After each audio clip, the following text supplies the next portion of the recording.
Hey,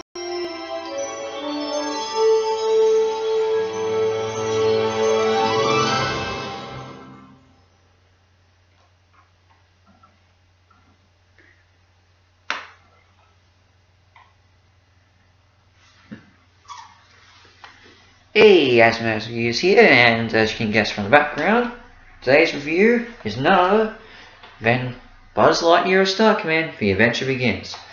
The straight-to-TV movie, which was meant based on the popular Toy Story character Buzz Lightyear, before the start of his own TV show. Now, this is sort of my video I'm doing before, since Toy Story 4 is now out, and okay, heads up, I'm not reviewing Toy Story 4. Just getting that out of the way. You're not seeing me do Toy Story 4 while it's been released in cinemas. But, might as well do something for the occasion. So, here we are, Buzz Lightyear. So, let me just say this, that this movie... Now, this is a straight-to-video Disney movie, and when you think of that, you honestly think of disaster. I mean, it's easy to understand why. I mean, you've seen the quality of those straight-to-video, direct-to-video movies, so yeah, you can understand why.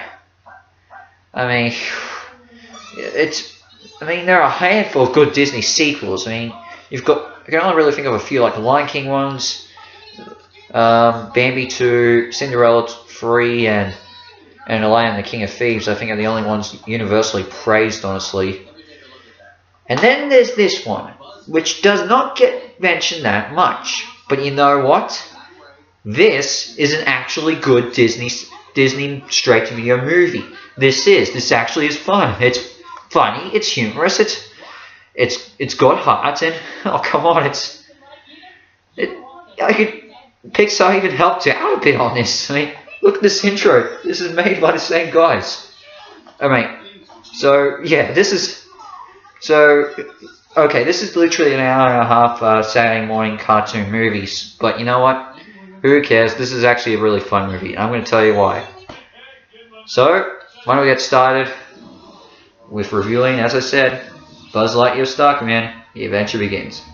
So in the movie, as I said, the movie begins off with a CGI opening set in the Toy Story world, where the characters are actually starting to watch the movie, which is really funny, and it just pretty much sets up the mood of what the movie's about.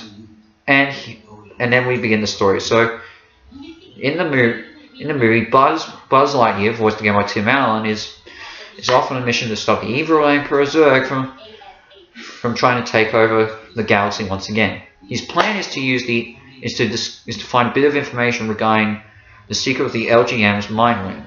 And if you don't know what the LGMs mean, or what that stands for, I should say, you're pretty much done. You know what? I don't know what else I could say to you, but you really need to think harder.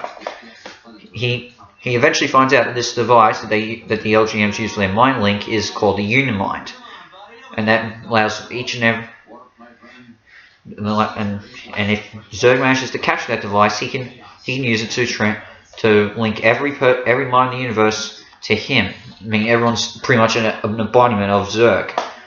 I guess you can understand where Xehanort got his idea for converting people to the dark side in Kingdom Hearts. Must come from this.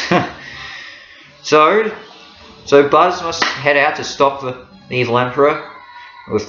Though unfortunately, Star Command wants him to have a partner, as it's too dangerous for him to go on a mission alone. I mean, you've got to have rules eventually. But Buzz doesn't want a partner because he lost his last partner, Warp, to a previous mission to Zurg, as we see in the opening. So, yeah, it's clear to see, and so he tries to push away every person who's willing to help him, with the exception of some of the LGMs who offer him some tech and all that. So, and of all the people that Buzz tries to find along the way, he recruits.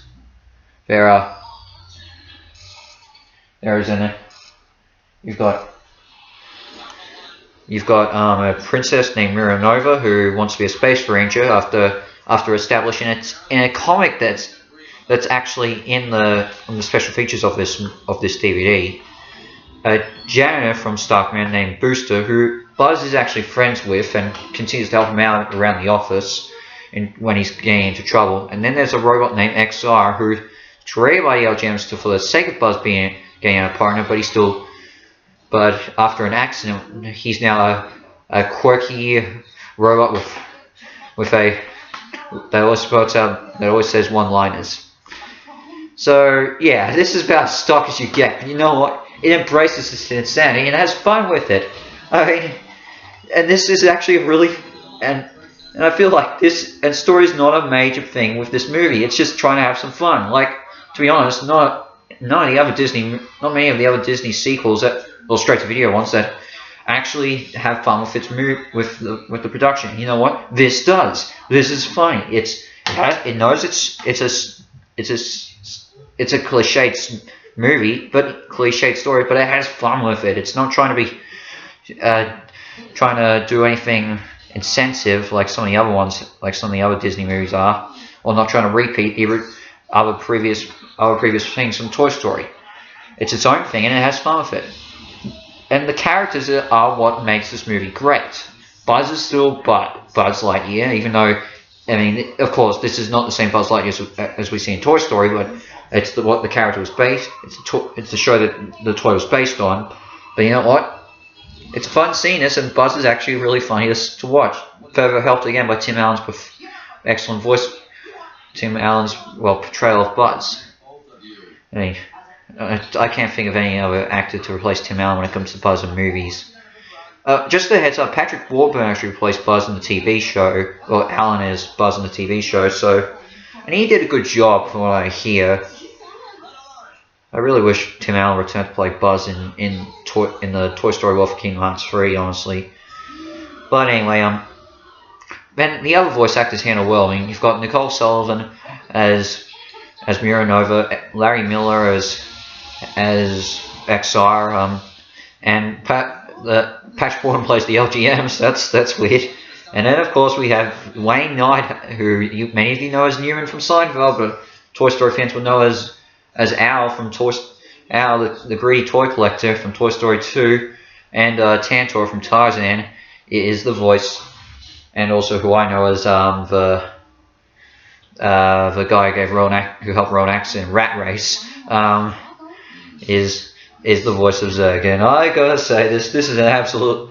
It's kind of hilarious and unrecognizable. You would not guess this is Wayne Knight. It's just, I mean, just listen to him right here. I mean, they're distorting his voice a little bit, but it's still menacing, and it's kind of hilarious at the same time. And it's evenly matched, you know? Like, it's just and Zurg's fun to watch in this, honestly. I mean, the dynamic between Buzz and Zurg sort of reminds me a bit of Basil of Baker Street and Basil and Ratigan from The Great Mouse Detective. You come here to watch the hero and the villain, and you get good banter between them whenever they're around, and their dynamic between them. How much they hate each other in a way. Yeah, so another one of my favorite things about this movie is definitely the music. I mean, this has got to be some of the... As you see in this thing, the main thing from this movie, I just can't get enough of it. It's really fun. I mean, come on. Just listen to this music right here.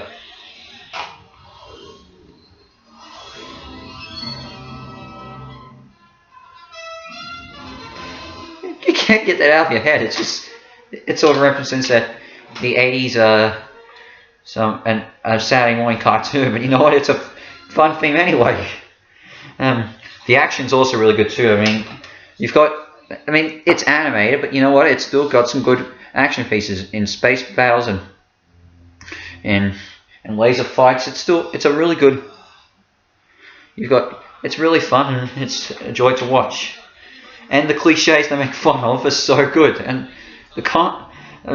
this comes again with the humor. I mean, there's some, even the climax. It's stopping Zurg from firing his mind ray at a planet of widows and orphans. That's really funny. Come on, it's so funny. I mean, you can't get enough of it. It's absolutely. And you know what? These characters are pretty much cliches in their own, and yet, as I said, the voice actors. The filmmakers have fun with this. It's a funny and entertaining movie, and I can't get enough of it. Alright, the only thing I will give this movie a bit flack of is, as I said, the story is not original and it doesn't really have any twists in it. At least, no, none you can't see from a mile away if you're not a little kid. I saw this as a little kid, which I guess is a reason why I still love it nowadays. So, yeah, I guess you can maybe say if you didn't watch this as a little kid, you might. I'm not sure if you would like it now, like it as an adult, but I'm not sure how you would handle liking it if not sure. But I'm sure fans of Toy Story should be able to enjoy it. But in the end, what do I think of this? Well, as I said, this is an absolute. If you're fans of Toy Story, you need to see this. If you really want to see how Buzz Lightyear, the thing that inspired the creation of Buzz Lightyear as a toy, this is good. This is probably the show that the toy was based on, within Toy Story. So it's funny, it's humorous, and it's got a lot of good heart. And I definitely consider one of the best Disney sequels, probably that, and I think Bambi 2 would be my favorites. So yeah, I enjoyed this. I'm going to give this an 8 out of 10 has stars. I'm sure you should all, if you're fans of Toy Story, as I said, go watch it. If you have little kids, show them it, they'll probably enjoy it. But you know what, enjoy it all the way. Well, and I'm pretty sure you'll go to infinity and beyond with this movie. So what's next on my channel? Well, I've got a couple of ideas. I mean, I'm not going to do Toy Story 4, but I won't lie, I'm sort of intrigued by the Lion King remake at the very least. Might do something with it. I've got a book review, and I've actually got a possibility of doing a project involving the Muppets. Yeah, a review involving something of the Muppets. That's all I got to say about that.